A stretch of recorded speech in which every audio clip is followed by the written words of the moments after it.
Namo tassa bhagavato arahato samma sambuddhassa.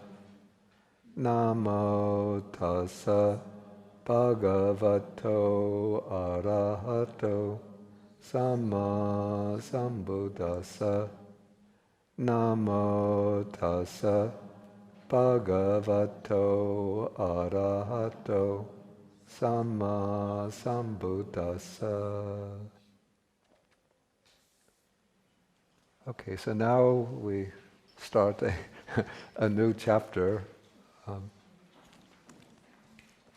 We're finished with the detailed analysis of the Chaitasikas, so you don't have to worry anymore about how many Chaitasikas or mental factors are present in each citta.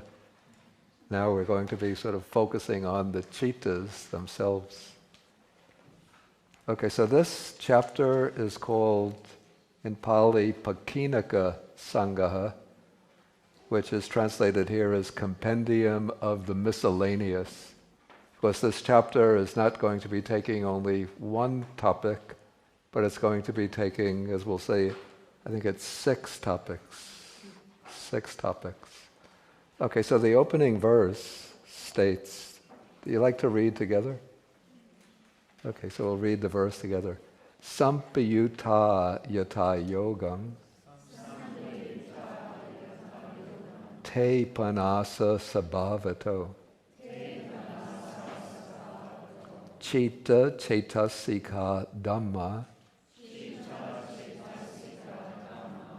te sangdani yatarahang vedana hetuto kicha dvaralambana vatuto chitupada vaseneva sangaho nama niyate. Okay, so the meaning is that having explained the 53 associated states, the 53 states are, we have the 52 chaitasikas, the mental factors, and then we add to that the citta, and so the citta taken all as one, and the 52 mental factors taken separately, so that makes 53 states. So having explained these 53 states, now he's going to be taking the citta, the consciousness, as the basis, and deal concisely with the classification of the citta by way of these are the 6 topics of this chapter, by way of feelings, by way of roots, by way of functions, doors, objects, and bases. Okay, so these are the 6 topics that are going to be used as a basis for understanding the cittas.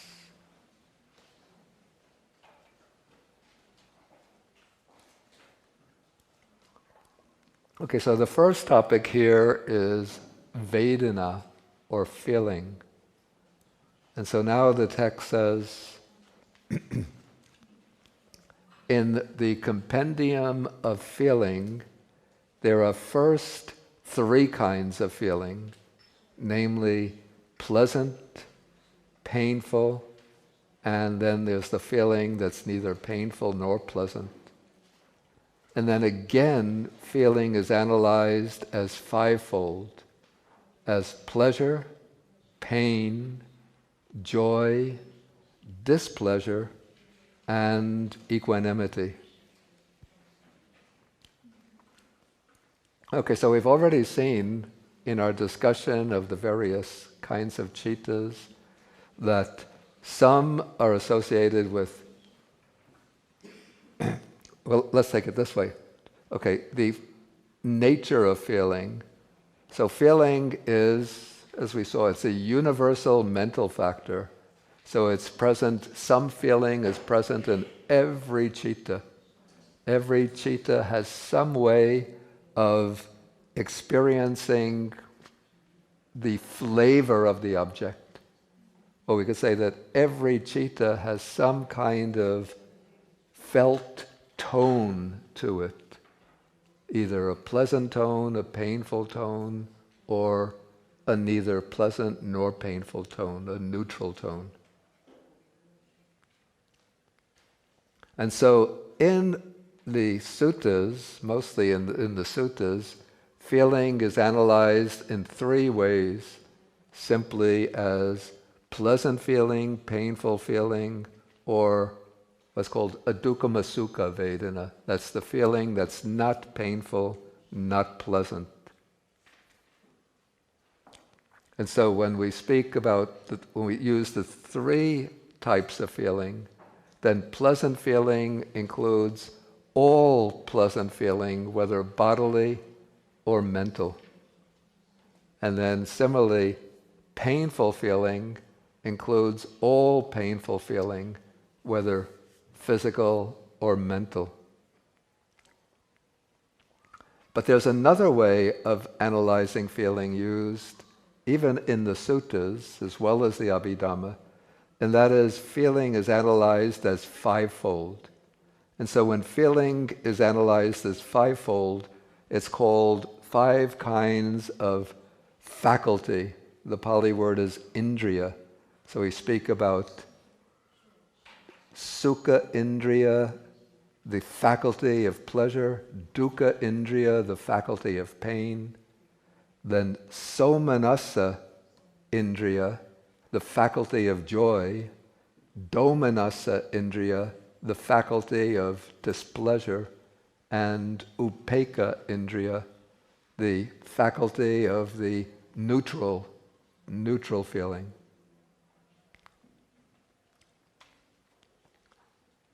Okay, so how do we relate the 3 types of feeling to the 5 types of feeling? Okay, so this explanation says, when the fivefold analysis of feeling is considered, then the pleasant feeling of the threefold scheme becomes divided into pleasure and joy. So in this way of speaking, dukkha vedana, that's the painful feeling, is divided, maybe I will use let me use my notepad. Let me get a blank file.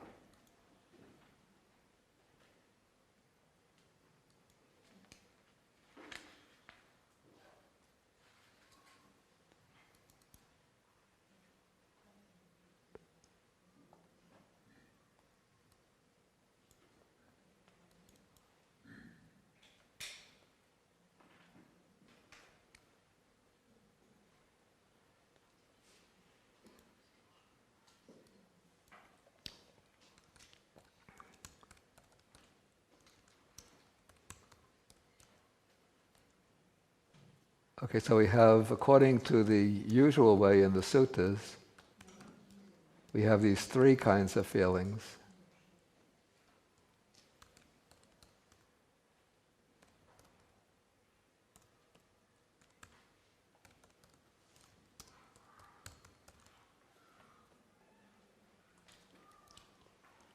Now, when we bring in the fivefold scheme, I think we start with Sukha Vedana.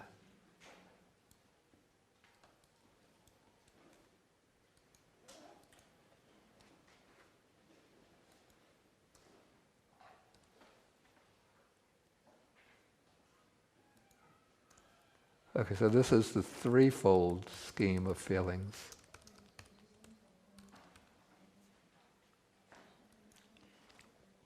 So to make this fivefold, pleasant feeling becomes somanassa is equated with the mental pleasant feeling.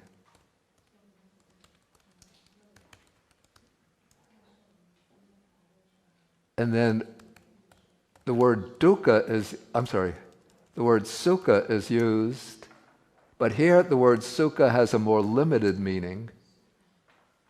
Here,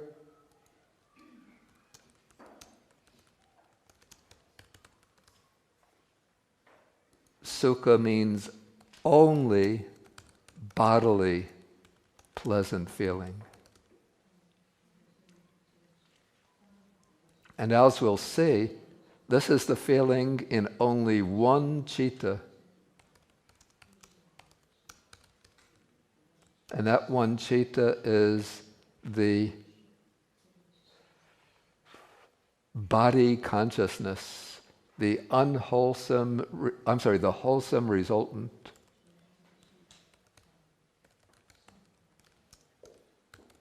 Body consciousness.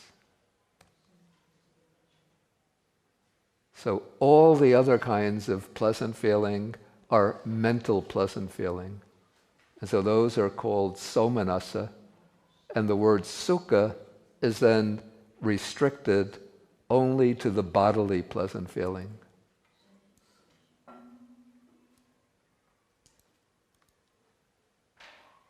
Whoops.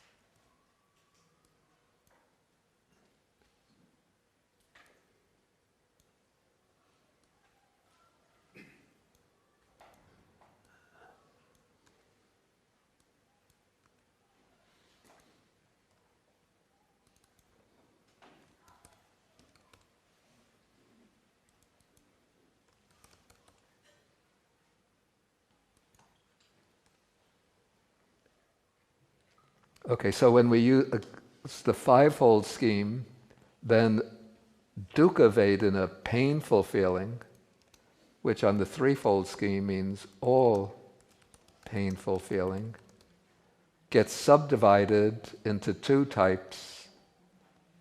So we have domanassa, which is what I've been translating as displeasure, which is mental painful feeling. And somanassa is what we translated as joy. So domanassa, displeasure, is mental painful feeling. And then dukkha is only the bodily painful feeling. And this occurs only in one citta, that is the unwholesome resultant body consciousness.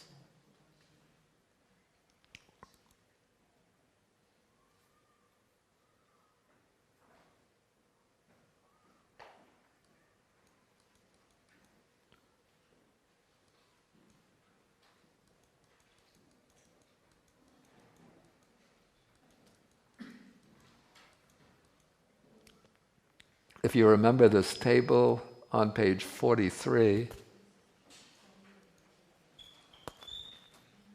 you could see where it has the classification of the feeling that goes with the rootless cittas. So you could see that the body consciousness has pain. And this is the unwholesome resultant body consciousness has painful feeling. And the wholesome resultant body consciousness has pleasure.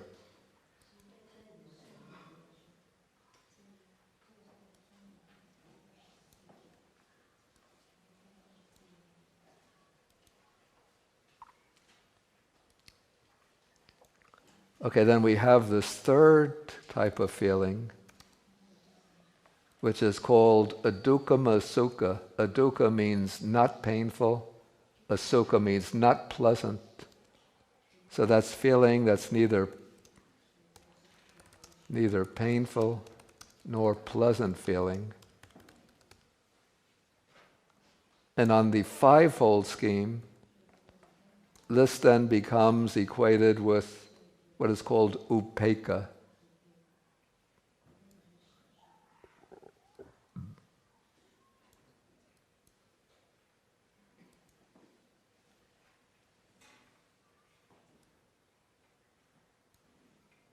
Let's call this 3, 4. Then this becomes the 5th, upekkha, which is neutral feeling.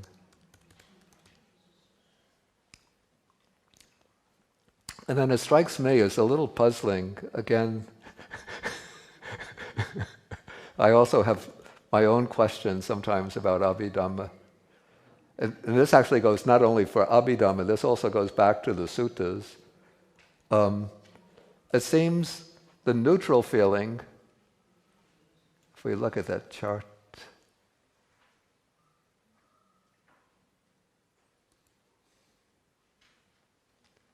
this equanimity accompanies eye, ear, nose, and tongue consciousness, both unwholesome resultant and wholesome resultant. And then we also get this neutral feeling in, for example, the wholesome sense sphere types of consciousness, and also in the higher formless jhanic kinds of consciousness. And it seems to me that there should be a difference between the kind of feeling, neutral feeling that arises with eye consciousness, ear consciousness, and so on, and the kind of neutral feeling that will arise, say, in a sense sphere wholesome consciousness. But a distinction is not made between them. Simply, they're all grouped together simply under this heading of upekkha, or neutral feeling.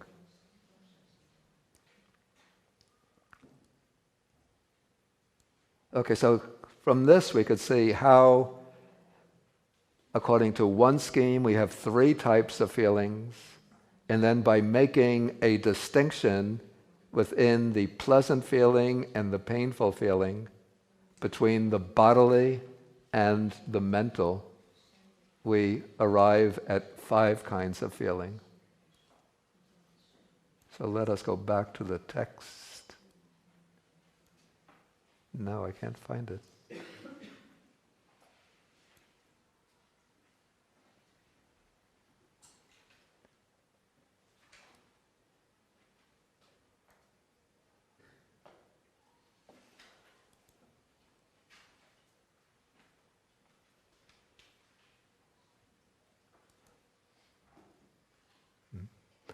I put it down there.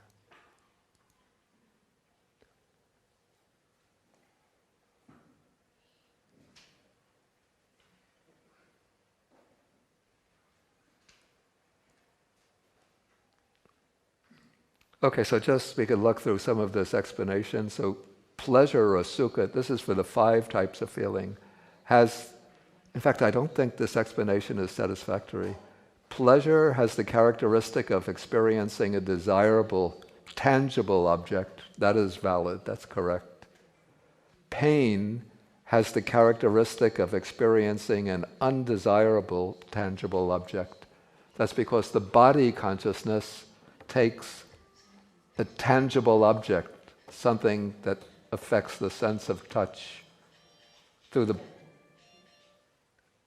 body, we don't see forms, we don't hear sounds, but through the body sense, all we experience are tangible objects. And so if the tangible object is considered desirable, then the bodily feeling is pleasant, pleasure. If it's an undesirable tactile object, if I bang my foot against the sidewalk or hit my head against the bedstead, then I feel pain. So that's an undesirable object, and there's a painful feeling. Yeah, this is where I think it's not quite satisfactory. It says joy has the characteristic of experiencing a desirable object, and displeasure has the characteristic of experiencing an undesirable object. Yeah, the reason I say this is not completely satisfactory is because through the training of the mind, we can change the way we experience an object. So, suppose I'm experiencing, maybe somebody is speaking harsh words to me and saying, "You stupid fool, you don't know anything." Okay, so that would be an undesirable object, those words. And sort of normally, if I don't have a trained mind, then if somebody speaks to me like that, I'll get angry or upset. So in that case, domanassa, displeasure, will arise. But if I've trained the mind, then I can reflect, this person is abusing me because of his own problems, and so I shouldn't no reason for me to get upset with his words, no reason for me to feel displeasure. Instead, I should feel compassion towards him. And in that case, I can give rise to equanimity, or I could even give rise to kind of joy of gratitude towards this person for giving me the opportunity to practice patience and equanimity and compassion. And similarly, if I meet a desirable object, somebody praises me and says, "You're so wonderful, you're so great," then, if I have an untrained mind, then I give rise to joy and thinking, what a wonderful person this is. So intelligent. Okay, but if I have the trained mind, then I can reflect praise and blame are always impermanent, unreliable. So if I get attached to that praise and feel joy, then if the praise changes and that person loses his appreciation of my teachings and gets upset with me, then his praise will turn to blame. Then I'll get upset. So instead of feeling joy at this praise, a desirable object, I can regard it with equanimity and with a neutral feeling. So let's say normally joy and displeasure are related to desirable object and undesirable object, but this is not a fixed relationship. Okay, then equanimity has the characteristic of being felt as neutral. Okay, so these are now the 5 kinds of feelings, and now we come to the important section where the text is going to show which kinds of consciousness, which kinds of chittas are associated with which kinds of feelings. Okay, first the easy ones, or the simple ones, which I've already touched on. Okay, so taking all of these, the wholesome resultant body consciousness is the only one accompanied by pleasure. This is in the 5-fold scheme. I'm going to need 2 computers.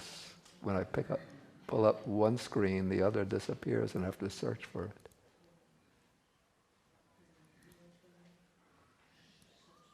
Okay, so we see here, so sukha in the 5-fold scheme is associated only with bodily pleasant, it means only bodily pleasant feeling, and it occurs only in one citta, the wholesome resultant body consciousness. And then the unwholesome resultant body consciousness is the only citta accompanied by pain, by painful bodily feeling. Okay, then there are 62 chittas accompanied by joy. So what are these 62? Let's go to the next page. 18 kinds of sense sphere consciousness. And here it's useful to look at the table of different chittas so that you could glance the meaning you could take in the meaning at a glance. For example, we can look at the table on page 70. And so we have 18 types of sense sphere consciousness. And so we have 4 rooted in greed. In the table, you could see there are 8 rooted in greed. 4 are associated with joy, and the other 4 with equanimity. So 4 rooted in greed. Then there are 12 types of sense sphere beautiful consciousness. That is, there are 4 wholesome chittas associated with joy. There are 4 resultant beautiful chittas associated with joy, and 4 functional chittas associated with joy. Then there are the 2 rootless chittas, the joyful investigating consciousness and the smiling consciousness.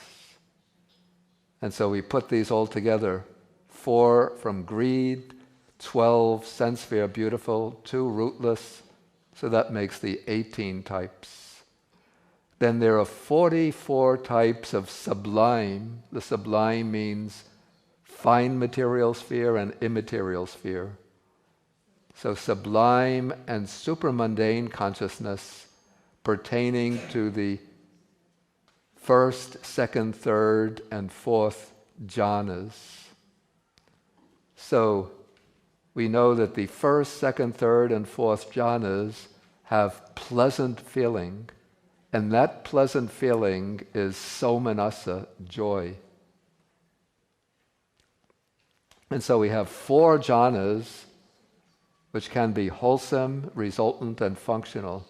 So that's 4 becomes, taken by 3 times, becomes 12.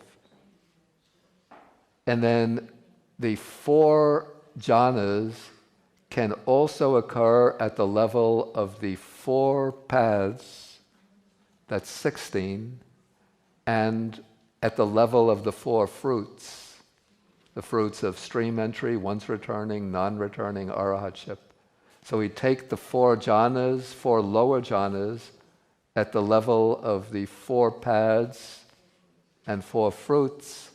So we get 16 for paths, 16 for fruits, that makes 32. So the 12 sublime and 32 supramundane makes 44 chittas associated with joy.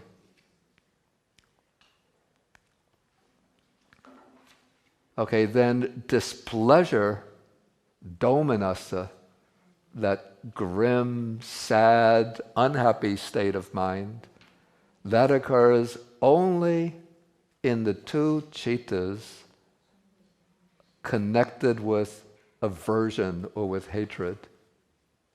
You know, when in Buddhism, when we speak about dukkha, suffering, people think, Buddhism is a pessimistic religion. But that's because we take the word dukkha mistakenly in the narrow sense of misery, unhappiness, sadness, grief, despair. But if we look at the whole system of chittas in the Abhidhamma, we see of the 89 or 121 chittas, only 2 of them are accompanied by displeasure or mental suffering, and only 1 by bodily suffering. All of the others are either joyful or neutral feeling. Okay, so then we have the remaining 55 chittas accompanied by the neutral feeling or equanimity.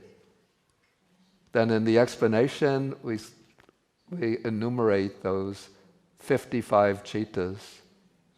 So we have 6 unwholesome chittas, There are 4 rooted in greed, and then the 2 that are rooted in strong delusion. Those 2 are the doubting consciousness and the restless consciousness. So those 6 unwholesome chittas have neutral feeling. Then 14 rootless chittas. What are these 14? Oh, I have to go back to my book.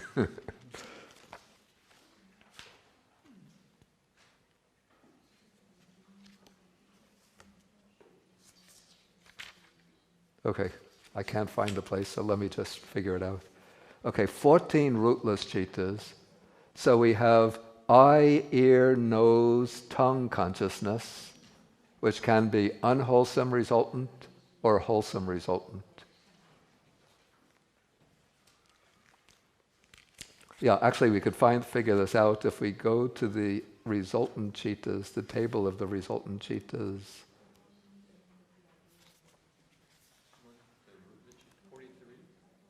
Yeah.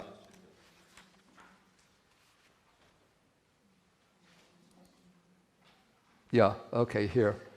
So we have eye, ear, nose, tongue, unwholesome resultant, and wholesome resultant.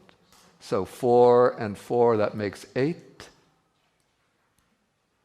Then we have the 2 kinds of receiving consciousness accompanied by equanimity, unwholesome resultant and wholesome resultant, and the 2 kinds of investigating consciousness accompanied by equanimity. Then we have, coming to the functionals, we have the 5-door adverting and the mind-door adverting. So adding all those up takes us to 14 kinds of rootless chittas accompanied by neutral feeling or equanimity. Then we have 12 sense-sphere beautiful chittas. If we look at the table on page 70, we see that there are 8 wholesome, resultant, and functional. Of those 8, we saw 4 each are accompanied by joyful feeling, so the other 4 are accompanied by neutral feeling. So that makes 12 sense-sphere beautiful chittas.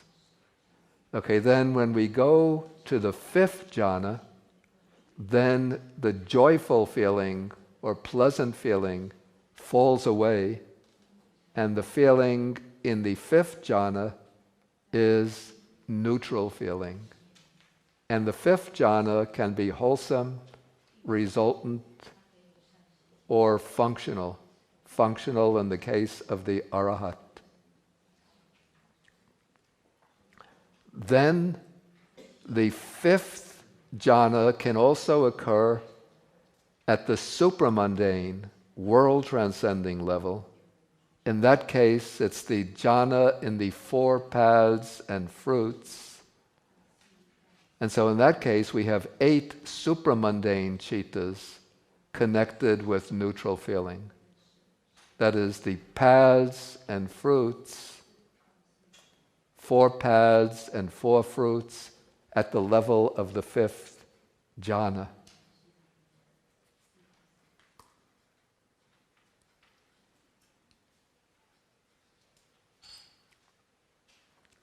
And the verse just gives a summary.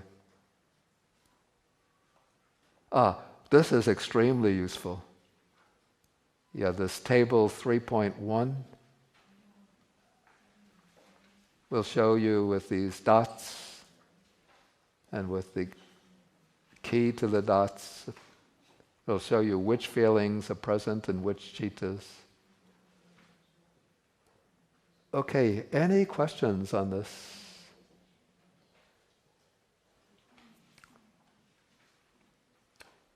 Does it seem fairly clear?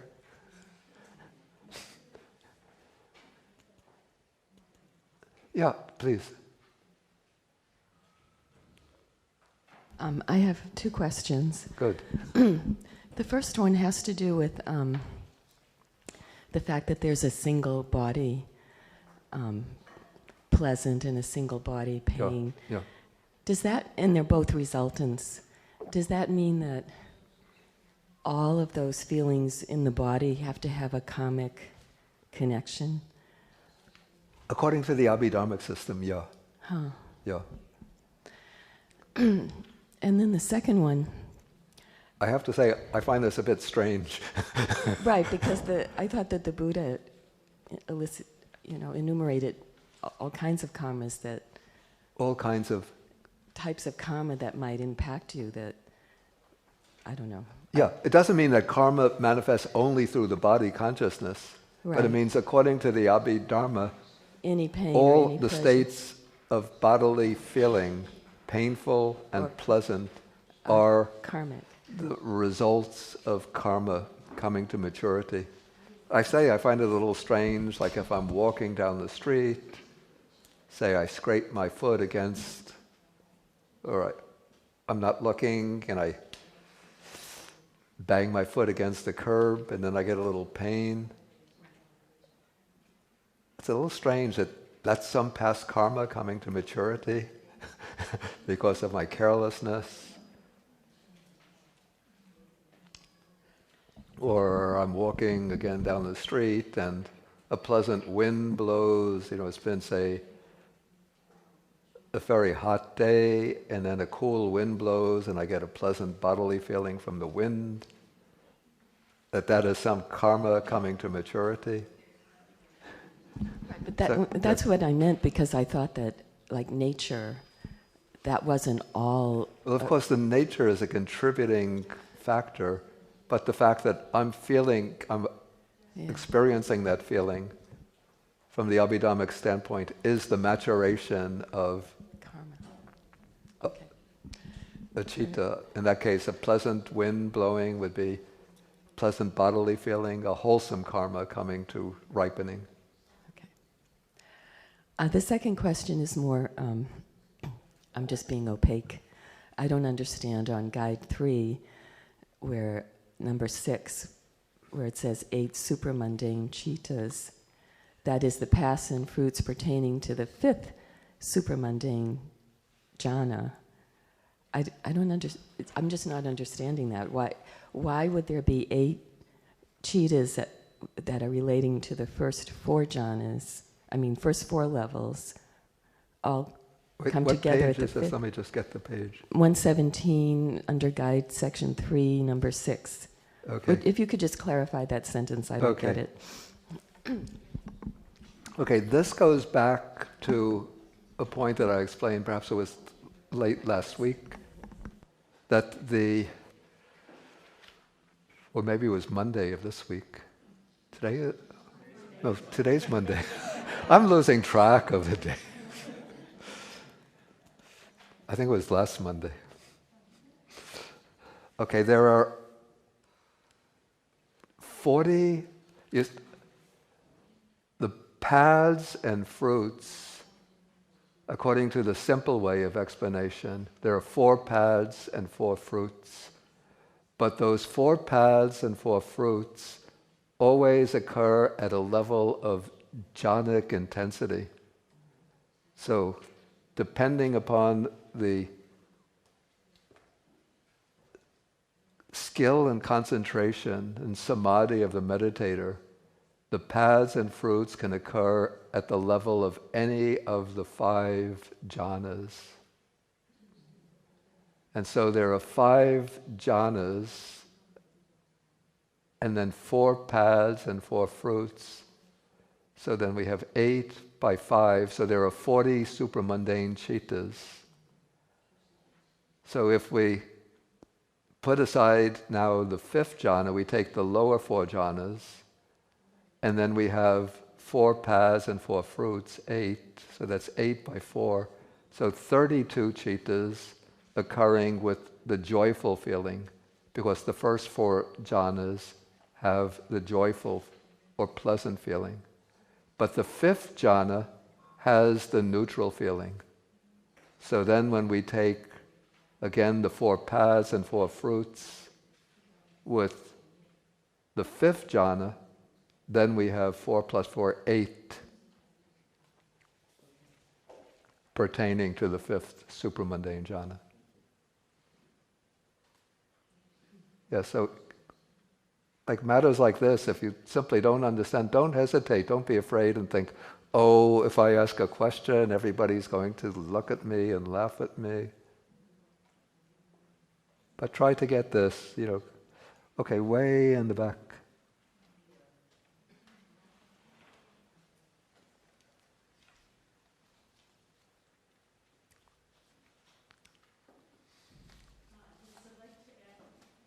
Yeah, put it on, yeah. I'd like to ask about section 3, saying wholesome resultant body consciousness is the only one accompanied by pleasure, unwholesome resultant body consciousness is the only one accompanied by pain. My question is, it's very common to have pleasure at somebody's expense in an unwholesome way. And so how could that result, maybe I'm not reading this correctly, but how could pleasure only be associated with wholesome? No. Am I reading it wrong? No, this is the pleasant feeling in the very, very narrow sense of pleasant bodily feeling. Mm-hmm. And similarly, it's pain in the very narrow sense of painful bodily feeling. Mm-hmm. So you have pleasure at somebody's expense. I mean, there are millions of ways of experiencing pleasure, but there's only one. But that kind of pleasure would be joy, in the fivefold scheme, would be joyful feeling. Mm-hmm. What's meant here by pleasure is simply when I have a pleasant bodily sensation, and by pain when I have a painful bodily sensation. Okay, all right. I think I was thrown off by the words wholesome resultant and unwholesome resultant. Yeah, but and again, I have to repeat what I said earlier. Wholesome resultant is a result of the wholesome. It's not, the resultant is not wholesome, not unwholesome. Karmically, the result is neutral. But the result can be the result of past wholesome karma or the result of past unwholesome karma.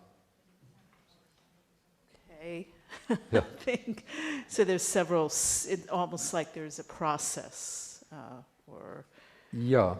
I mean, there's a distinction between the wholesome, the unwholesome, and the karmically neutral. Results are karmically neutral, but they are the results of either the unwholesome or the wholesome. Okay. All right. Thank you. That's why I was very scrupulous here about putting that hyphen between wholesome and resultant and unwholesome and resultant to mean that the wholesome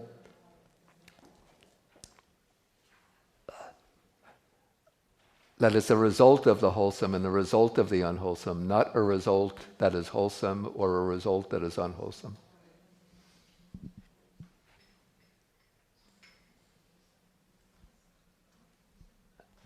Okay, please, yeah. Venerable teacher, since you say not to be embarrassed, I'm going to ask this question. For the last few lectures, actually, I've been wondering the way that the feelings and all these levels of cetasikas are dissected to the most minutest of details. Yeah. I was wondering, like a person like me, how do I make use of this knowledge? And like in this class, I mean, so far, like the pleasure is said to be bodily and joy is supposed to be mental. Yeah. And was wondering if I sit down and think about a particular feeling that I have, how do I identify? You know, because like bodily and mental, sometimes it's really very difficult to separate. Yeah. So what is the, how do I do it and why should I do it, basically? Okay, I think that's a good question, and I think that I could relate your question to this analysis of feelings here. I won't go into the other Chaitasikas, as that would take days and days. But just taking the matter of feelings, we might think that whenever we experience a bodily feeling or a painful feeling, that we are bound down by the feeling that we're experiencing. Especially when we're experiencing bodily feelings, when we get ill, especially if we have a long-term persistent illness, or we're subject to a lot of physical pains. We might think that because of these physical pains, I'm bound to feel upset and miserable over these pains. But when we understand that there's a distinction between the bodily feeling and the mental feeling, and that the mental feelings can be, if we feel aversion towards the pain, the bodily pain, then that bodily pain is going to be producing states of mind which are accompanied by aversion, or which are rooted in hatred towards the bodily pain. But if we understand the distinction between bodily feeling and mental feeling, then we will know that we could change our attitude towards the bodily pain so that we can endure the pain. So we could look at the pain with equanimity, by looking at the pain with equanimity, by applying reflection to the pain. That this pain, for example, we could reflect, maybe we could use the principle of karma. This pain is the result of some past unwholesome karma. So let me just endure this karma with equanimity, with patience. Then we can be, on the one hand, we are maintaining neutral feeling, equanimous feeling, and at the same time we're developing such qualities as patience, diligence, equanimity, and even wisdom, because we're understanding the impermanent nature and changing nature of that painful feeling. So we're developing even paramis or paramitas just through enduring and contemplating the painful feeling. Okay, and then when we experience, say, pleasant feelings, well, I used this example earlier. If we are not careful and then we let the greed, the citta is rooted in greed, attached to the pleasant feelings, particularly when we meet with either comfortable circumstances or praise from others and honor and fame, if we become attached to that, then we're laying the foundation for unwholesome cittas accompanied by displeasure to arise in the future when circumstances change. But if we understand that these feelings that the praise that we meet, the honor, fame, comfortable circumstances are just maybe results or products of past karma, that they're impermanent, then we can develop equanimity, maintain equanimity in those situations. So that's just one way in which we could apply this analysis.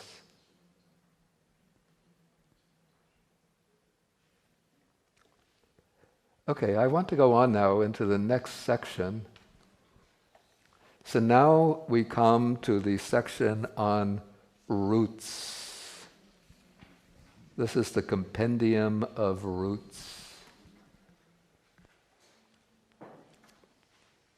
Okay, so let us read, we could read this Pali passage together since it's short. Okay.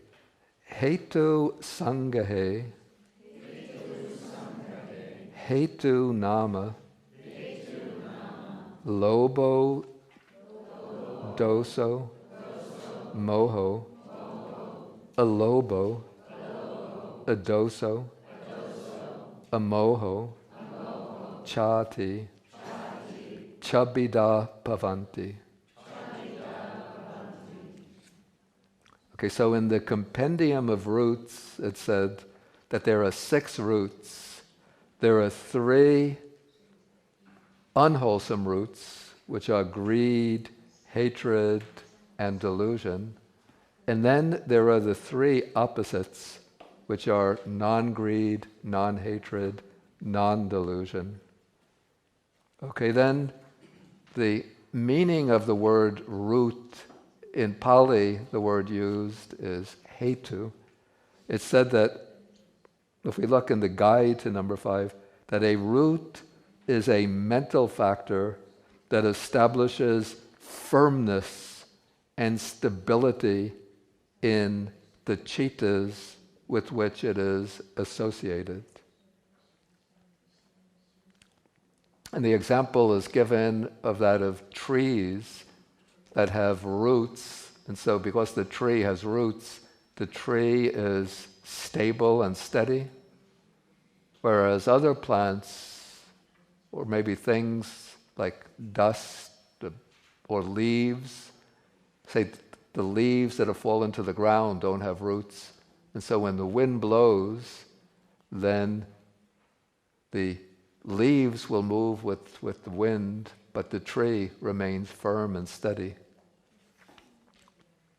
And so the chittas that are rootless are said to be weak, relatively weak chittas, the 18 rootless chittas, whereas the other chittas that have roots are strong and steady. Okay, now of the 6 roots that have been mentioned in the text, 3 of them are exclusively unwholesome. That's greed, hatred, and delusion. The other 3 roots, non-greed, non-hatred, non-delusion, are called beautiful roots. Even though in sutta language we would call them wholesome roots, but in Abhidhamma language we call them beautiful roots because they are not necessarily wholesome. They're wholesome when they arise in wholesome chittas, but these beautiful roots can also be present in resultant chittas. And they can also be present in the functional chittas of the Arahat. So the beautiful roots will be wholesome or indeterminate, karmically indeterminate, indeterminate in the resultant chittas and in the functional chittas.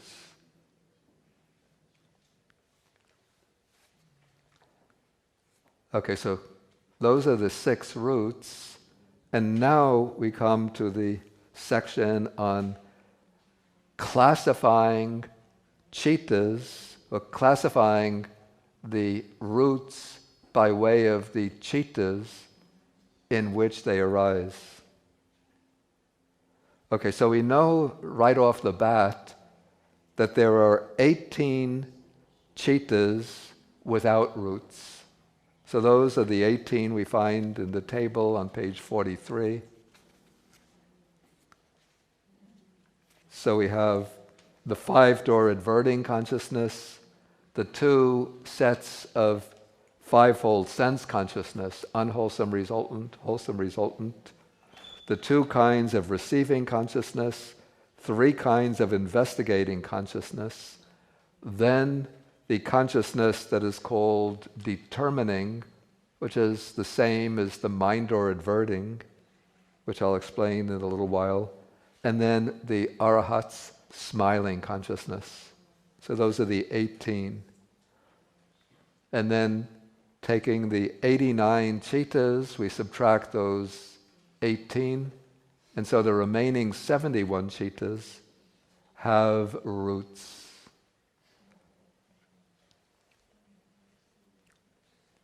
Okay, so how many roots are present in each of these chittas? Okay, so that's what we're coming to now. Okay, the 2 types of consciousness associated with strong delusion, that is, the doubting consciousness and the restless consciousness, those 2 have only 1 root. And what is that one root? Delusion. Okay, the remaining 10 kinds, or the remaining 10 unwholesome chittas have 2 roots. What are those 2 roots? It's a little tricky question.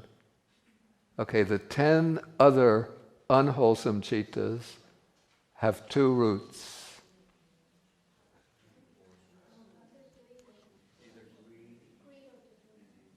Wait, you have to speak either loudly or use the microphone. I think either greed, hatred together with delusion. Right? All 10?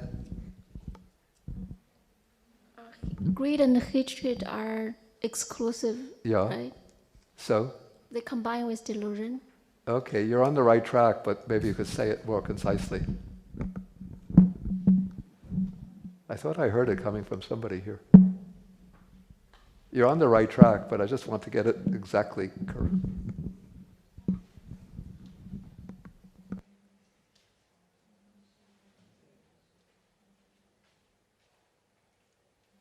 Do you have 5 with greed and delusion, and 5 with hatred and delusion? Because greed and hatred are mutually exclusive. So delusion is in all of them. Yeah. And then greed is in 5 of them. 5. Is it 10 total, right? There's a total of 10 unwholesome chittas with 2 roots. Yeah, so it'd be, the 2 roots would be greed and delusion. Yeah. Or hatred and delusion. Right. Yeah, that's the right answer. It's just that you got the numbers wrong. It's 4 are with greed and delusion. I'm sorry. 8 are with greed and delusion. And 2 are with hatred and delusion. Okay, so 10 unwholesome chittas have 2 roots. Okay, then the 12 sense sphere beautiful types of consciousness, so let's use the word chittas, the 10 sense sphere beautiful chittas dissociated from knowledge have 2 roots. What are those two roots? Dissociated from knowledge, so what are the 2 roots?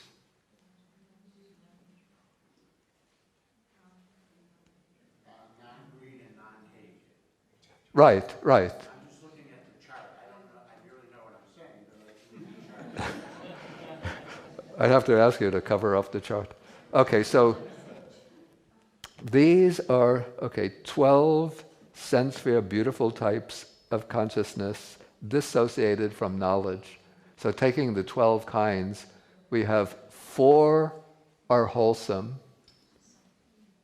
4 are resultant, 4 are functional.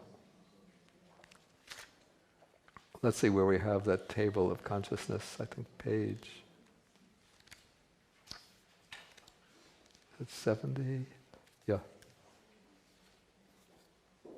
Okay, if you go to page 70, then you look at sense sphere, then beautiful 24, and then under the 3 categories, wholesome, resultant, functional, you see 8, 8, 8. Of each of those groups of 8, 4 are associated with knowledge, 4 are dissociated from knowledge. And knowledge is the same as wisdom, and wisdom is the same as non-delusion. Okay, so the chittas that are dissociated from knowledge don't have the beautiful root of non-delusion. So they have 2 beautiful roots. They have non-greed and non-hatred, but they don't have non-delusion.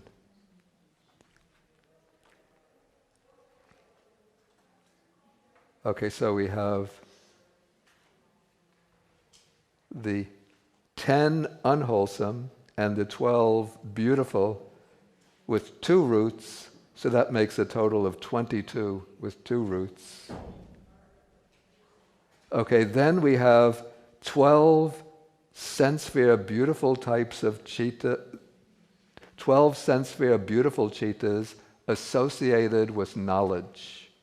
So those 12, again we look on the chart on page 70. So those will be the wholesome, resultant, and functionals associated with knowledge. And knowledge, again, is the same as wisdom, the same as non-delusion. So those 12 cittas will have 3 beautiful roots. Since they're beautiful, they have to have non-greed, non-hatred. And since they're connected with knowledge, they'll have non-delusion. So those 12 sense-sphere cittas, those 12 beautiful sense-sphere cittas, have 3 roots. And then all of the 35 cittas pertaining to the jhanas and the formless meditations, and the supramundane cittas, all of them have 3 roots. So all of those who attain the jhanas, who experience the results of the jhanas, the arahats who enter the jhanas, in the 5 jhanas, the 4 immaterial meditations, whether wholesome, resultant, or functional, there'll be 3 roots. And then the paths and fruits, which are the world transcending, the supramundane cittas, those have to have wisdom. So those have 3 roots.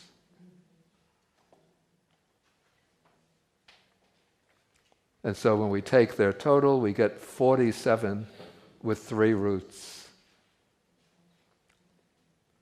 To get the 35 sublime, let me see how we do that. Okay, we have 5 jhanas. Oh, my arithmetic is 5 jhanas. Let me look at the table. Okay. Actually, if we look at the table on page 70, you see the sublime at 27. So fine material sphere 15, immaterial sphere 12. You add them, you get 27. Then here we take the supramundane, the 4 paths and 4 fruits. So we get the 27 plus 8, 35. Well, with my bad arithmetic, I can solve the problem easily. And so we take the 12 sense-sphere beautiful cittas and the 35 sublime and supramundane, and we get 47 have 3 roots.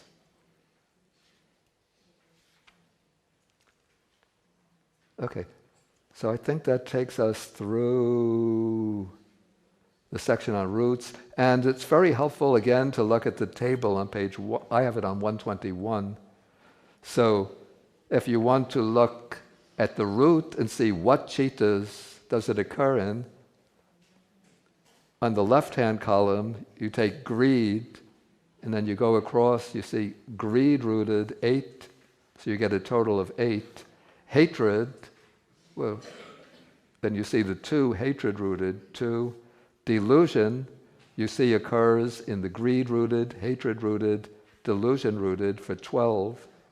Then you can see non-greed occurs in, actually non-greed and non-hatred both occur in the 12 sense-sphere beautifuls, the sense-sphere beautiful, the 12 sense-sphere beautiful with knowledge, the 12 without knowledge, the sublime and the supramundane.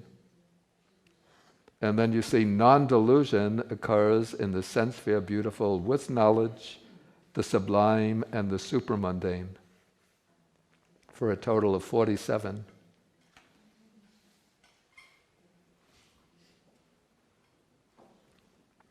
And then by taking the bottom row, you can see how many roots are present in each of those chittas. Okay, now we come to the really, maybe I'll ask whether there's any questions on the roots. And I think maybe if somebody raises the question, what is the practical relevance of this teaching on the roots? Okay, we know now we have a clear idea what are the unwholesome chittas. And so we know when we have to be very, let's say, sharp in our investigation of our own mind to know when greed is present, aversion is present. Delusion can be very difficult to detect. But at least at the outset, we have to be careful in looking for greed and aversion. And so when we detect those chittas and recognize them, we know that we can, through a training in just the act of will, we can make an effort to switch over to a wholesome kind of citta. Even if we just observe those chittas, look at them with mindfulness, observing the greed that arises, the aversion that arises. Using the Abhidhammic scheme of chittas, we know that unwholesome chittas and wholesome chittas can't be present simultaneously. It seems that we're angry, and it seems that we're looking and seeing our own anger at the same time. But that's because our mind is not able to work at the very subtle microscopic level of individual chittas and individual processes. But when we're looking at the angry mind, at that time, we've actually given rise to a wholesome citta. This would be a wholesome citta, which is accompanied by knowledge, because we're understanding a mind with anger has arisen, and that is an unwholesome mind, unwholesome state of mind. And so if we persist with that observation of the angry mind, the angry thoughts, what happens when we just go on observing anger, anger, anger? After a minute or 2 minutes, what happens? You calm down, and what happens to the anger? It dissipates, right. That's because the power of the wholesome, and particularly in this case, mindfulness, it's weakening and then dissipating the anger. So the anger is gone. Similarly, when greed arises, it's a little more difficult to get rid of greed because anger is usually, this is where the Abhidhamma is useful. You see, the anger, which is aversion or hatred, it's accompanied by displeasure, unpleasant feeling, so we want to get rid of it. But greed can be accompanied by somanasa, joyful feeling. Remember that bowl of ice cream. Stop, stop, stop. Eating ice cream, they say, is healthy for you. If I don't eat the ice cream, I'm losing too much weight.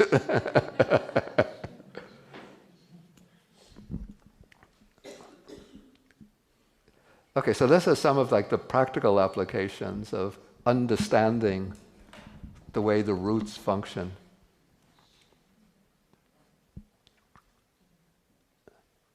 Any other questions?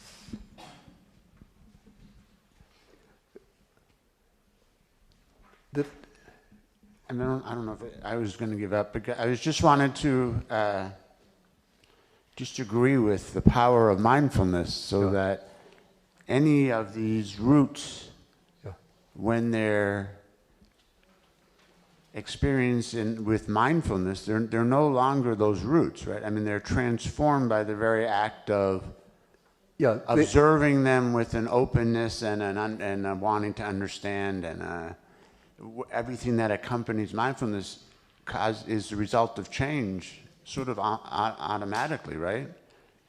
Yeah, the mindfulness will weaken and dissipate the unwholesome roots, but mindfulness arises in the wholesome chittas that are doing the observation. And when you're observing the mind with mindfulness and recognizing what's present in the mind, then there's also knowledge present. And so there are wholesome roots are present in the observing mind. And so as one goes on observing, one is strengthening the wholesome roots. And I believe that it even works for greed. And what? I think it works for greed also. Yeah, I said it works. I thought you I said it will work for greed. It's just that I said it's more difficult to stir up the will to get rid of greed, because greed is accompanied by joyful feeling, by pleasant feeling. And so one likes the pleasant feeling. I see greed as, by definition, insatiable. And so it is not so pleasant to want the ice cream, because so often you finish the ice cream and all you want is more ice cream. Yeah. Right, so greed is dukkha. So one can understand the drawback in greed. Mm-hmm. Did I see somebody with a hand there? Yeah. I guess the challenge then arises that we have to be cognizant. We have to have, when we're in the midst of delusion, we're not able to pull up the knowledge to be aware of that in that moment, right? We're, in a sense, oblivious of not knowing that we should be reflecting on the ice cream in that moment. We're blind. It's unknown in a sense. So when we're in the midst of that delusion, in a sense, we have no road forward, because we're not able to summon knowledge to be reflective on that. So what are we able to actually do when we're, in a sense, lost in that delusion? No, I'd say that even though we have delusion, but we're not lost in delusion, particularly because this is the purpose of the Buddha's teaching, is to give us that map and set of strategies for coming out from delusion. So one uses the Dharma, even though we're not completely free from delusion, but one uses the Dharma to understand the ways to deal with the unwholesome roots, and then eventually to eliminate delusion.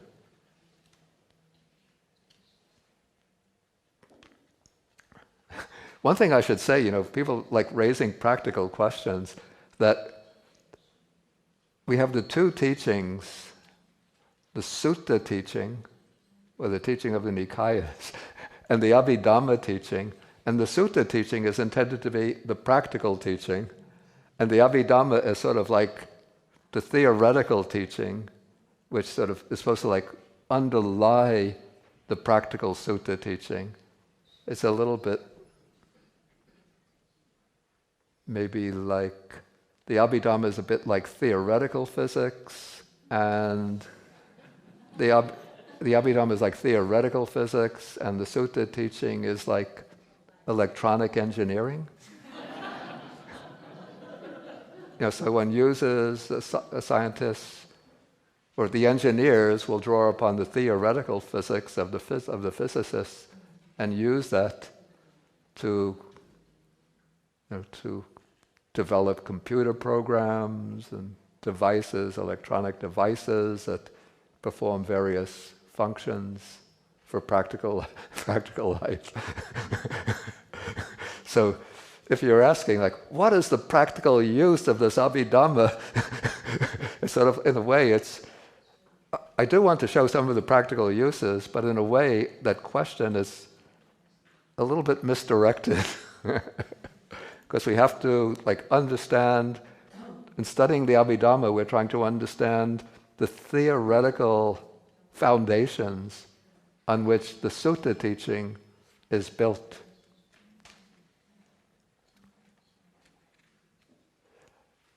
But don't shy away from asking practical questions, and I'll try to deal with them.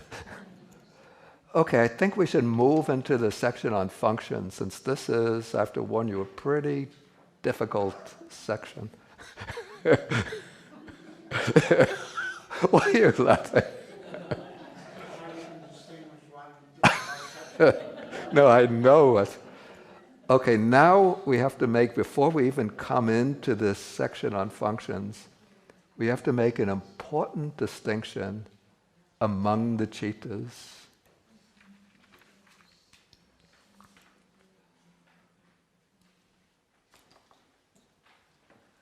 Let's put a page break here. So all the citas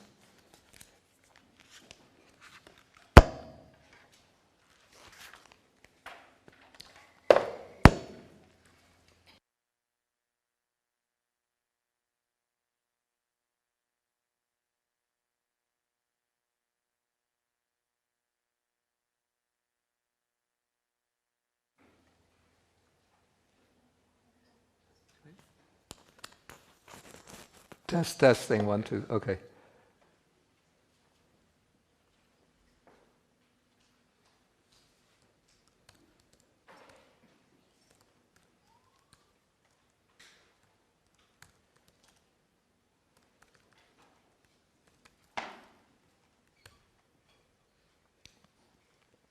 Okay, one class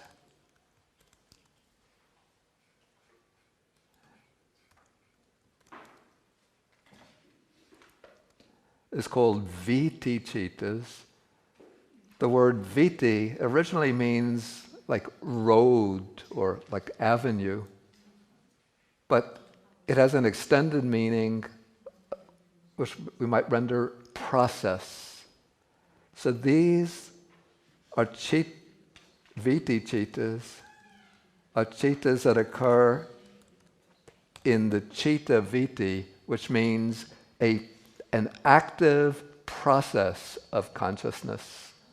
This is a process of consciousness which is actively cognizing objects. We're going to see what that means as we go along.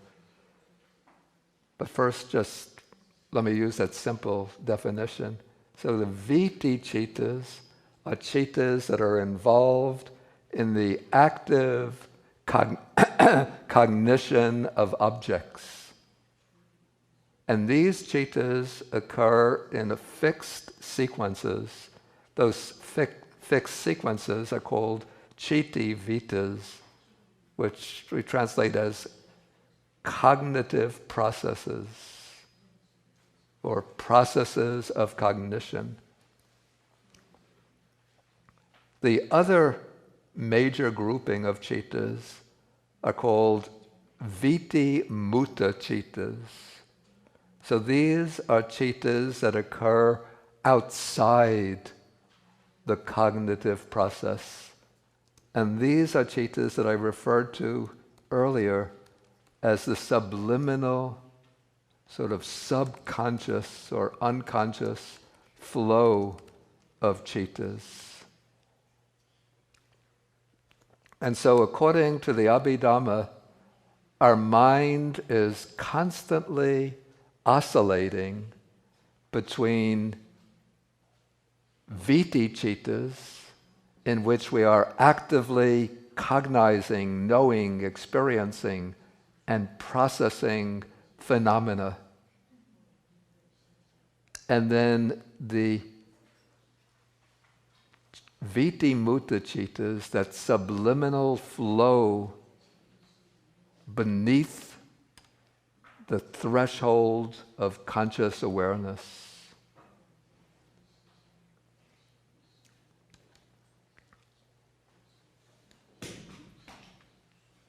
Okay, I'm going to show how the functions of consciousness relate to this distinction between, we'll call these active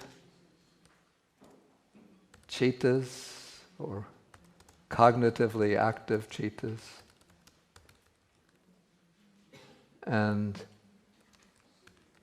passively flowing citas.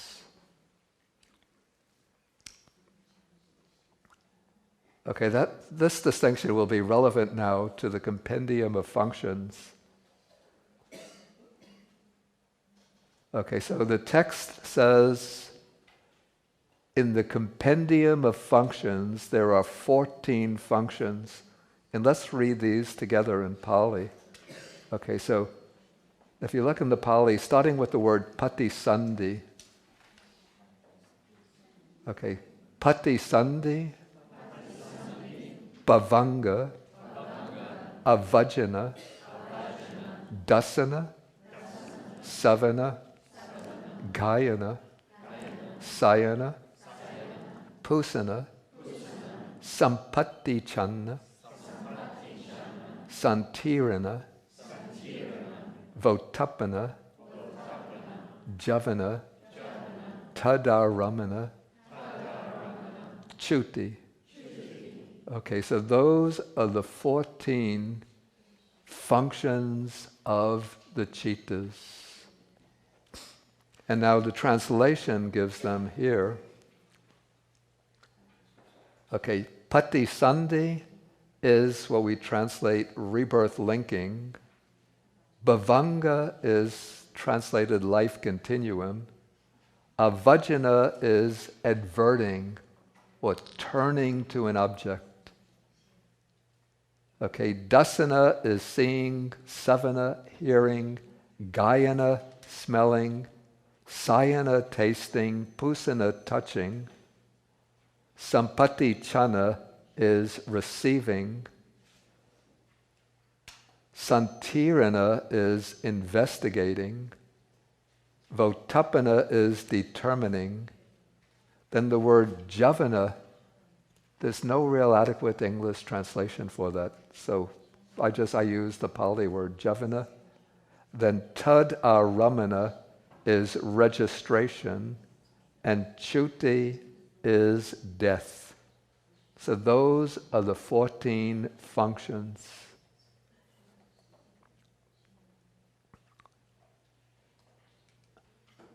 Okay, then we can look to the guide to number 8. Okay, so the Abhidhamma posits altogether 14 functions performed by different kinds of consciousness. Okay, now this is the important sentence. Okay, these are exercised either at distinct phases within the cognitive process, that is from 3, adverting, to number 13, registration, or on occasions when consciousness or citta is occurring outside the cognitive process, that is, in the process-freed kinds of consciousness. And I'm going to take the order now. Instead of following the order here, I'm going to take these first, the 3 process-freed kinds of consciousness. Okay, the first of these is the patisandhi citta, the rebirth linking consciousness. This function, here I'm reading from the guide, this function is exercised at conception, the moment of conception, and it's called rebirth linking because it links the new existence to the previous existence. So this is the citta that arises at the moment conception takes place. And it's the citta that, we could say, inherits all of the past karmic tendencies of the person who has passed away, all of the accumulated karma, maybe all of the dispositions of character and tendencies in that person. All of this passes over at the moment of rebirth linking. And that consciousness, it performs this function of rebirth linking only once. So the patisandhi citta occurs only once in the course of a lifetime. Since we don't take rebirth many times in a life, we only take rebirth with one citta at the very beginning of the new life, the moment of conception. Okay, then the second type of process-freed citta is, I really like to use the Pali word, bhavanga. Okay, the word bhavanga comes from bhava means existence, and anga means a factor. So literally, bhavanga means the factor of existence.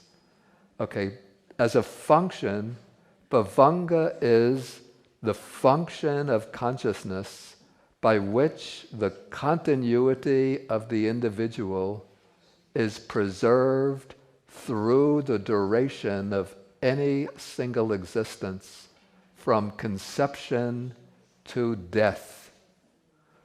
Now, after the patisandhi citta, the relinking consciousness, has arisen, it arises just for a split second, then it falls away. Then it's followed by the bhavanga citta.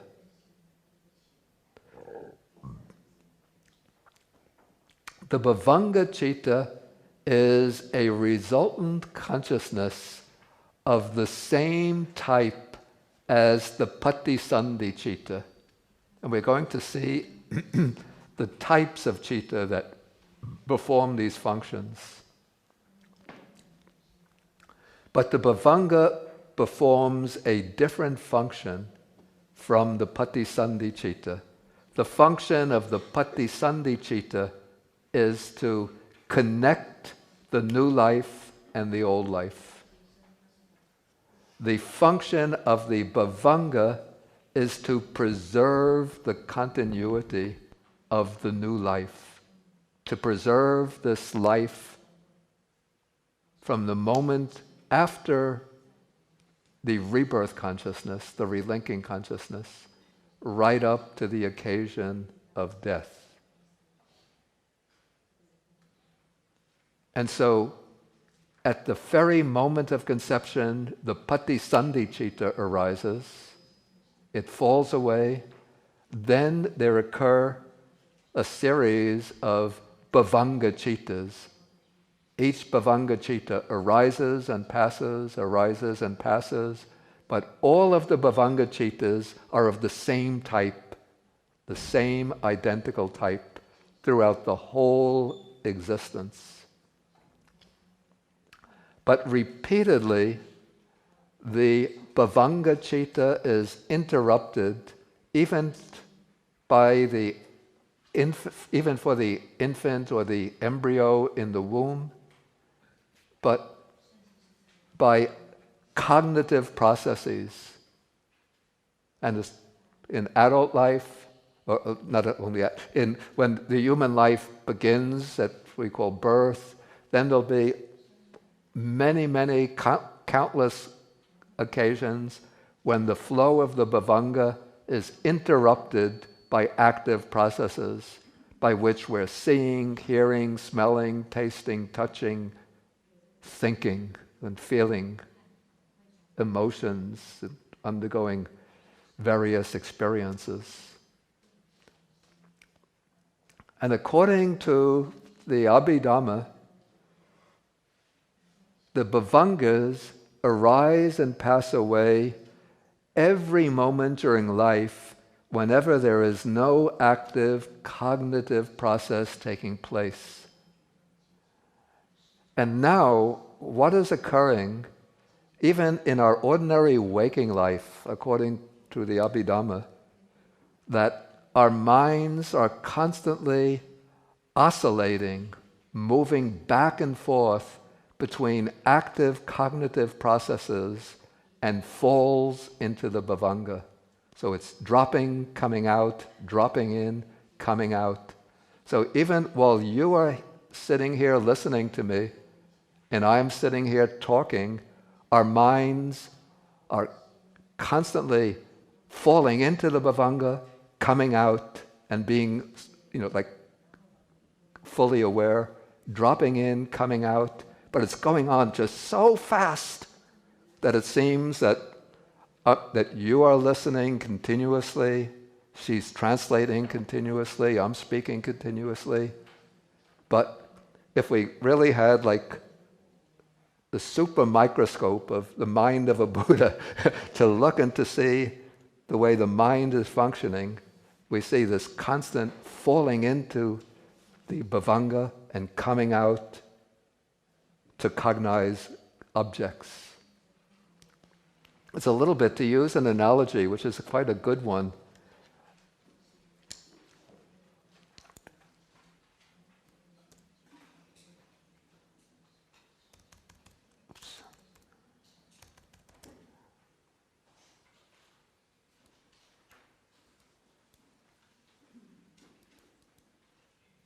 Okay, look at these zeros that I've made here. They seem pretty constant on the screen, right? But what I'm told by people who know computer systems better than I do, that the computer screen is constantly blanking out and reconfiguring itself, blanking out and reconfiguring many, many times in a split second. But for us, looking at, we're reading the words, it seems like nothing is happening, that they're remaining constant. But maybe if we had a mind that could function at the computer level, the level of the computer screen, we would see the screen constantly blanking, constantly coming back, blanking, coming back. And so the way the mind oscillates from bhavanga to active cognition, back to the bhavanga, then again into active cognition, is just like that, very, very rapid.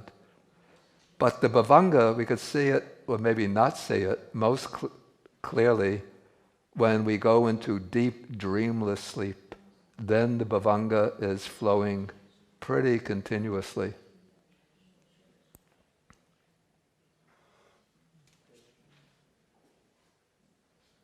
Okay, so then we could continue looking at this guide. A question? Oh, yeah, where is that? Okay. I've never heard of this concept in Buddhism. I find it fascinating. The continuity, is this a felt sense of continuity, or like a cognitive integration of continuity, or? I don't know what these expressions mean. A felt sense of continuity. Well, it says here, the function of consciousness by which the continuity of the individual is preserved. Oh, I see. So is that, because I'm asking because I find it fascinating, and when people have trouble with the sense, with the idea of no self, they say, well, but I feel like a continuity. I see. Yeah, so I was wondering. I think it would be the continuity of the bhavanga, or the bhavanga preserves the continuity of the individual, because it's the same. The bhavanga, the bhavanga consists of individual moments of the same kind of citta, repeatedly and rapidly arising and falling away. And whenever there is not an active cognitive process taking place, then the bhavanga is occurring.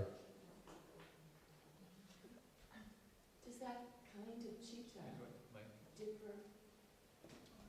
I think, okay, you could ask the question, but I might have to defer questions until we cover the material. Okay. But maybe ask the question and I'll see whether...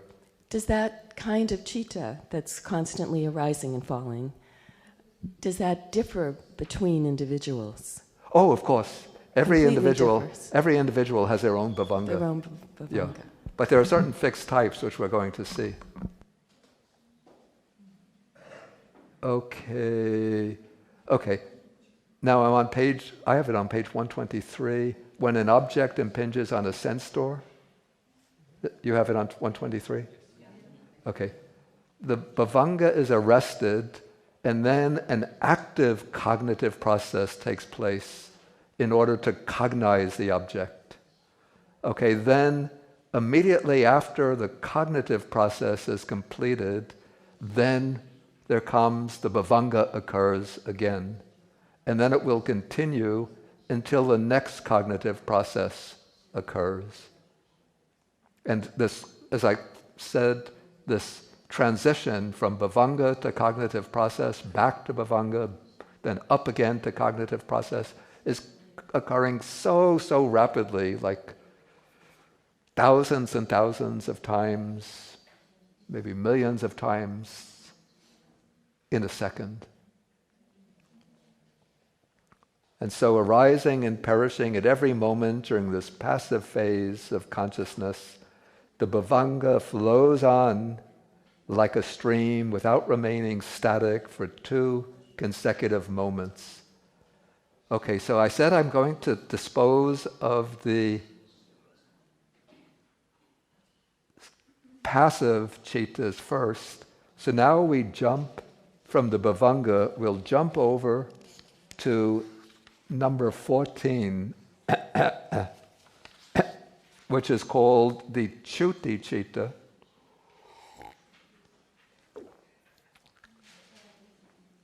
Which means the death, well, the word chuti means death, and the chuti citta is the consciousness that marks the very moment of death. It's the last citta to occur in a lifetime. So the death consciousness is the last citta to occur in an individual existence.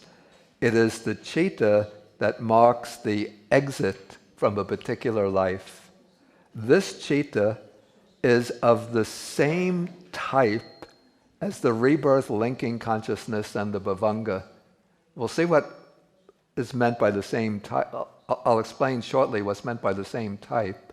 The function is different, but amongst the 89 cittas, the citta that performs the rebirth function, the citta that performs the bhavanga function, the citta that performs the death function, in a single life will be the same type of citta. Just the functions are different. So the citta by which we take rebirth will be the citta with which we're either stuck or blessed through the rest of our life, and that will be the citta that will sign off when our death takes place. So it's the same type, and like them, it pertains to the process-freed side of existence, that is outside the cognitive process. It differs from the rebirth and bhavanga in that it performs a different function, namely the function of passing away. Now, something has to be said that's important. In Buddhism, we place a lot of emphasis on the state of mind when a person is dying. But the state of mind that precedes death is not the chuti citta, but that state of mind is an active cognitive process. Like some people, when they're coming into the death moment, maybe they'll get frightened or they'll get angry if they've not trained themselves. Or if they've trained themselves, if they've been, say, practicing Pure Land Buddhism, they might be reciting Amitabha's name and even see visions of Amitabha, Kuan Yin, Bodhisattva. Or if they've done mindfulness of breathing, they will be focusing on the breath and then pass away with a calm mind. That is what is happening in the last cognitive processes before death. But the death consciousness, the chuti citta, is just one little citta that just says the life is over. I compare it, you know, at the end of a movie, when the movie is over and the hero and the heroine ride into towards the horizon, living happily ever after, then the words appear, the end. So the words the end is not part of the movie, it's not part of the plot, it just means the movie is over. And so the Chuti Citta is not contributing to what's going to happen in the next life. It's just saying, the end. This life is finished. And it's a resultant citta of the same type as the rebirth and the bhavanga. Okay, so now we finished the passive cittas. And it's the bhavanga that constitutes what I call that subliminal subconscious flow. So now we come to the active. Yes, please. So even an arahat, someone who becomes enlightened during this lifetime, would maintain a karmically resultant bhavanga until death. Yeah. Okay, thank you. Yeah, even the arhat, even the Buddha has the bhavanga.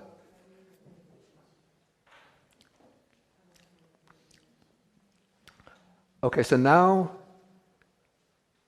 we come to the other cittas, which are the cittas that belong to these are the viti cittas, the cittas that belong to the cognitive process, the cittas involved in actively knowing, cognizing, or experiencing objects actively.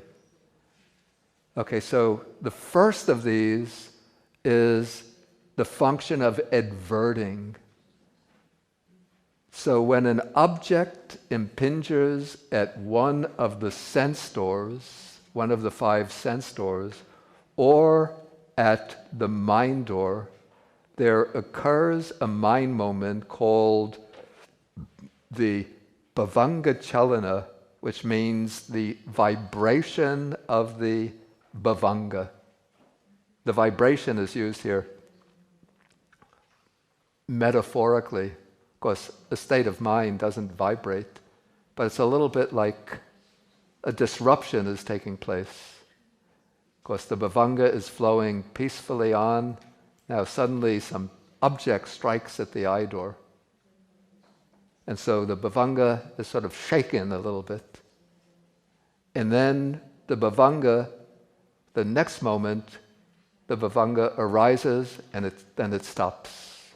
So that's called the arrest or the stopping of the bhavanga. Okay, immediately after this, a citta arises turning to the object.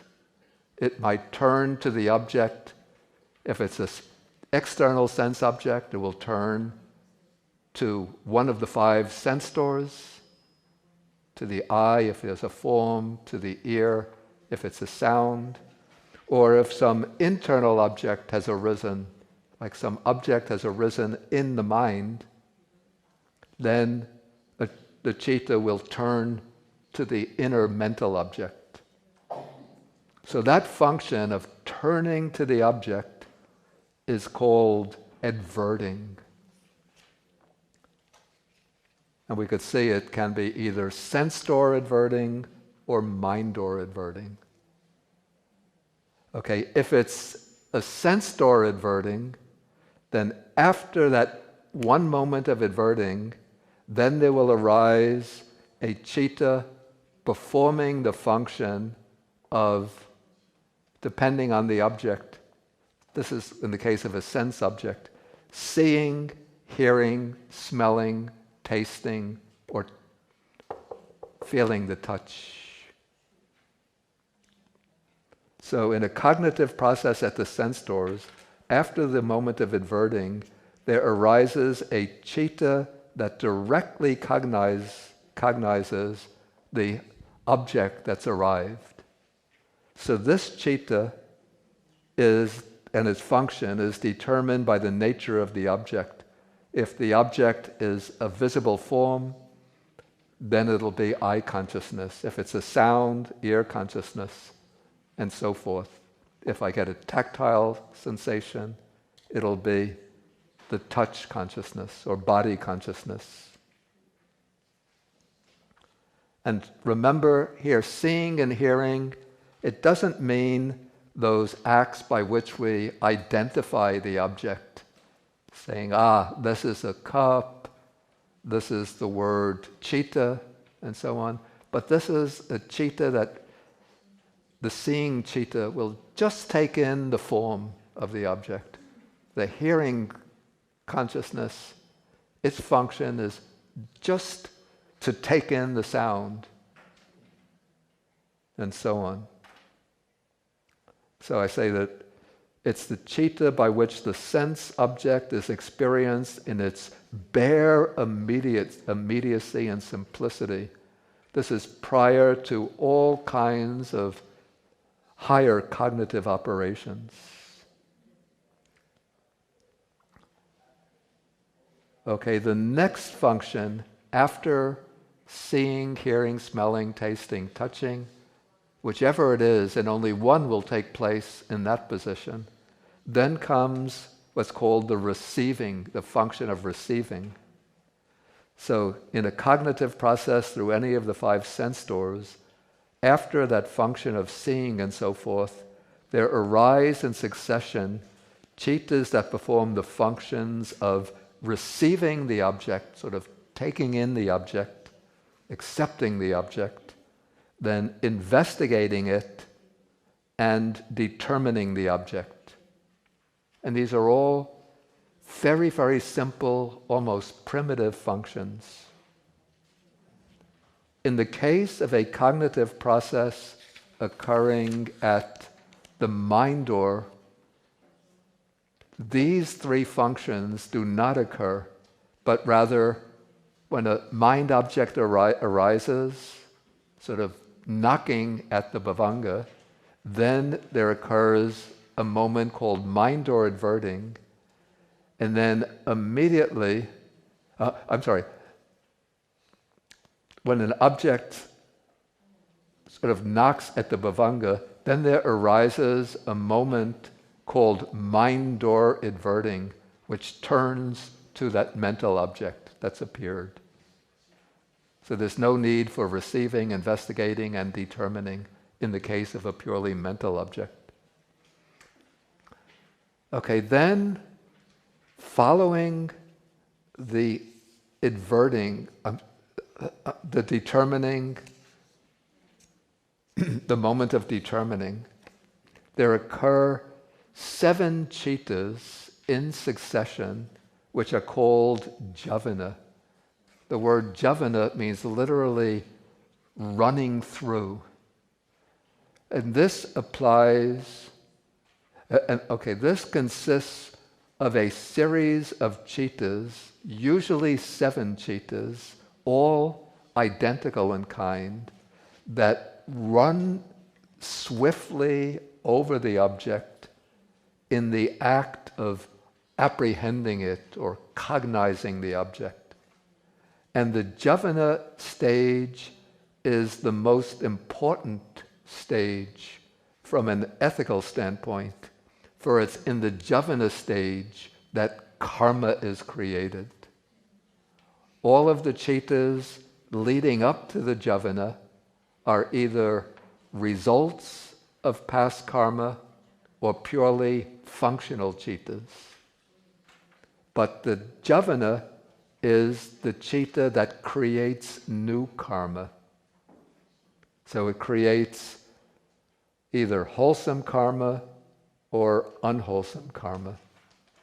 The javana consists either of wholesome cittas or unwholesome cittas, except for the case of the arhat, who has the javanas, but the javanas for the arhat are functional cittas. They don't create either wholesome or unwholesome karma.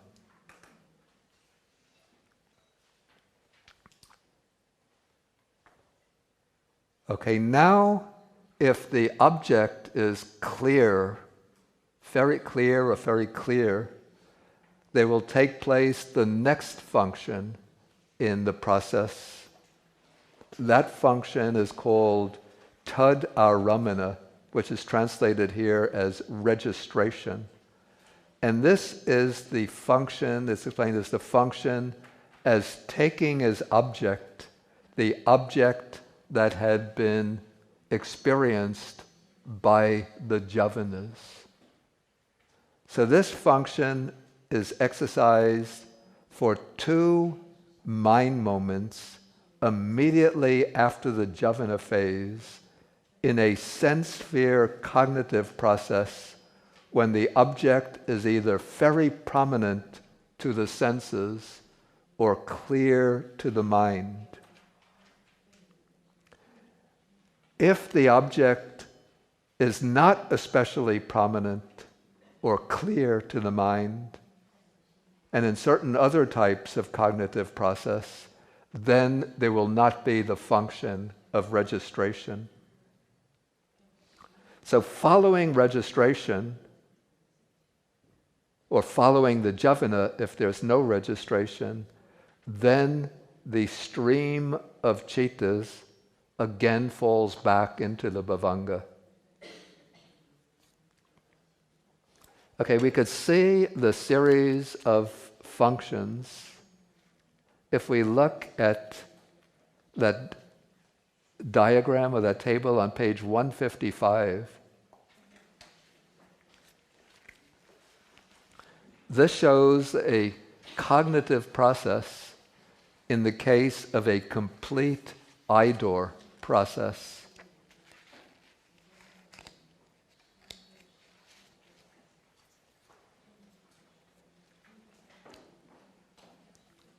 We already looked at this table, but we didn't have the explanation of the bhavanga at that point, or of the different functions of the chittas. Okay, so we start, we have the stream of bhavanga flowing on. Now some visible form comes into range of the eye. Then first, 1 moment of bhavanga flows by when the form comes into range. Then, number 2 is that vibration of the bhavanga. Then the 3 is that moment that when the bhavanga gets cut off. That's called the arrest. Now with so much police activity these days, I say, arrest that bhavanga. Bring them into the station for questioning. We'd have to use different terms if I were preparing this now. We call it the stopping bhavanga. Okay, so the bhavanga stops, then comes the real beginning of the process is with the 5-door adverting, number 4. Then comes the eye consciousness, and if it were a sound, it would be ear consciousness. If an odor, a nose consciousness. If a taste, a tongue consciousness. If some bodily sensation, body consciousness. So all of them will occupy step number 5. Then comes the moment of receiving the object, then the moment of investigating, then the next citta determines what the object is. Then come the 7 moments of bhavanga, 7 moments of jhavana from 9 through 15. And these will be wholesome chittas or unwholesome chittas, or if it's an arhat seeing forms, mere functional chittas. Okay, and now we're taking a very clear object, very prominent visible form. So at the end, there are 2 moments of registration. Then the series comes to an end, and the stream of bhavanga then continues or picks up again.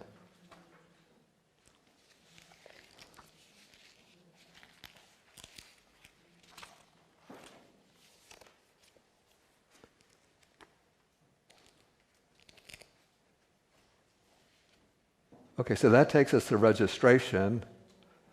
I've already explained the death consciousness. Then just this short passage by way of stage as tenfold.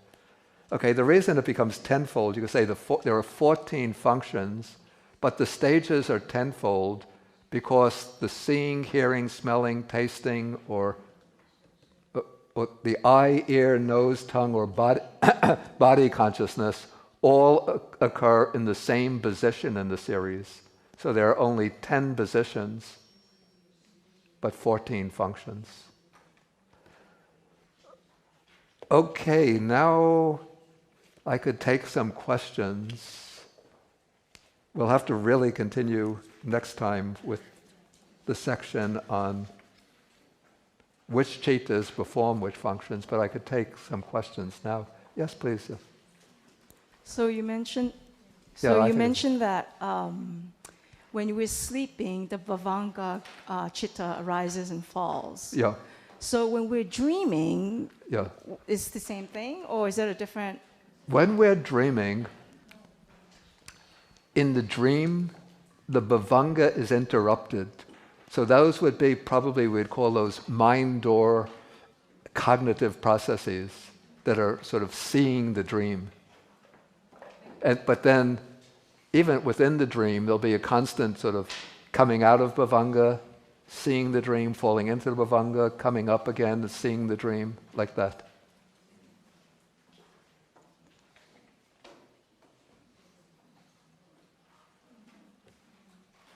Yes, please. Yeah.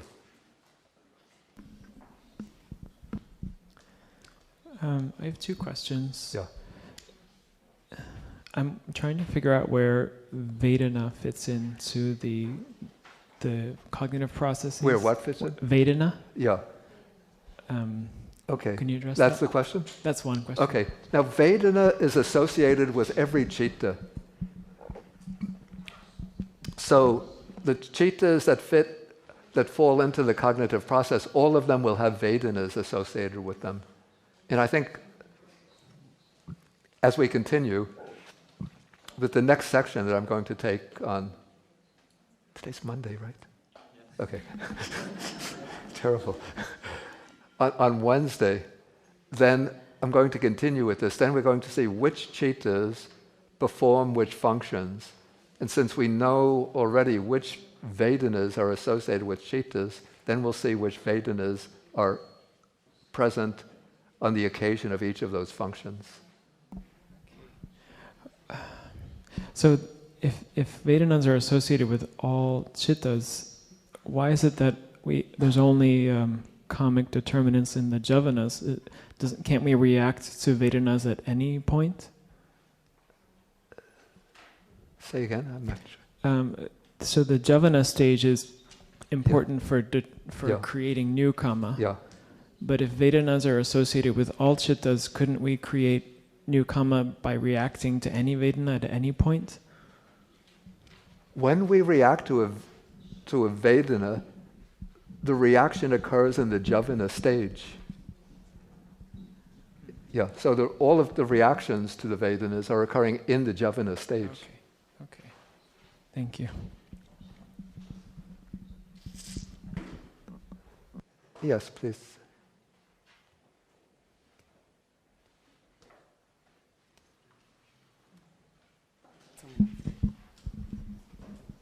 So when you explain this on Wednesday, will you also be referring to sanya and how sanya relates to No, actually, we don't really have to bring in the aggregates. Yeah, we don't have to bring in the aggregates or the chaitasikas at this point. We just think in terms of the cittas, which cittas are performing which functions. Of course, all of these cittas have Vedana and sanya and chaitana, some volition. Huh. Okay. So maybe save that question, I think sort of leading on to something else, okay. But save it until we go through the cittas in relation to the functions. I have one other question. I don't understand why mind consciousness is curtailed, because it seems to me that... Why mind consciousness is... Well, it doesn't have the... after adverting, it doesn't have receiving... Right. Yeah, it's a good question. I'm not quite... Because it seems to me that in the mind you're using it as a seeing object or a hearing object in a way, and the objects arise in the mind in the same way that they arise. Yeah, I know. I have that question too. I don't know the answer to that. Particularly, it seems sometimes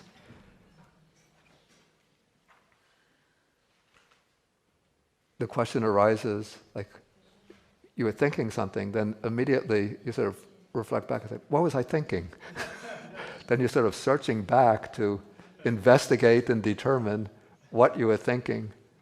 Like an idea came into your mind and you said, I was just about to say something and then I forgot what I was thinking. Then you're sort of searching back and trying to investigate and then determine what was I thinking 10 seconds ago. I don't have a good answer to the question. Yes, please.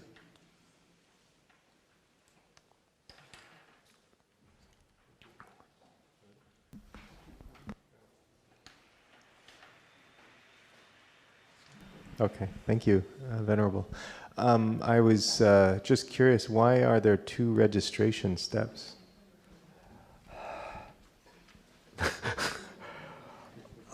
I could only say, perhaps because in order for the registration to actually take place, it has to occur 2 times. Otherwise, I don't know another answer to that. We could also say, why are there 7 javanas? Yeah, that would be my next question. Yeah.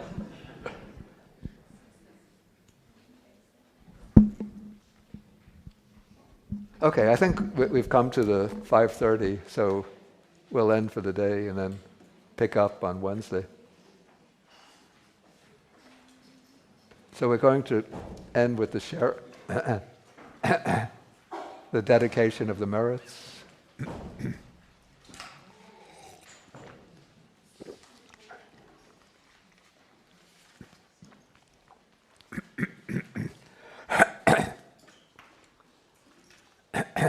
Okay, so we share the merit with the Dharma protecting devas, the nagas or the nagas are the dragon spirits, and the bhutas or the fair spirits, as well as to all beings.